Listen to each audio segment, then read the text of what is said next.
എന്തുപറ്റി? നീ എന്തോന്ന് പറ്റാനടി, എന്തോന്ന് പറ്റാൻ? എട്ടുമുട്ടും തിരിയാത്ത പ്രായത്തിലും കണ്ണീരും കലോശം കാണിച്ച് അങ്ങ് എന്റെ തലയിൽ കയറി. എനിക്കറിയില്ലാത്ത പ്രായമായിപ്പോയി.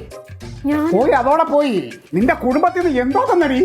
ക്ലീറ്റോ ഒന്നും ചോദിച്ചില്ല. അയ്യോ, ചോദിച്ചെങ്കിൽ പിന്നെ ഉരുട്ടിഞ്ഞ് തന്നേനെ.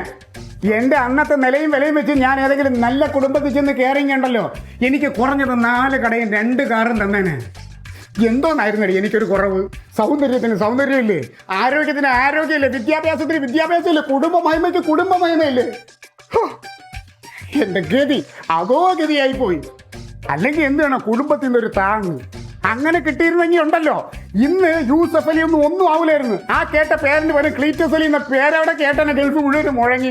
ക്ലീറ്റോന് നല്ലോണം താങ്ങ് തരുന്നുണ്ട് താങ്ങ്. പിന്നെ നിന്റെ കുടുംബത്തിൽ നിന്ന് താണ്ട ഒരുത്തനുണ്ടല്ലോ, എന്ത് പറഞ്ഞാലും 15 വർഷം മുമ്പ് എന്ന് പറഞ്ഞ് കഥാപ്രസംഗം പറയുന്ന ഒരു അളിയൻ. പോയി നോക്കി അവൻ എനിക്കിട്ട് താങ്ങണുണ്ടടി നല്ല പോലെ.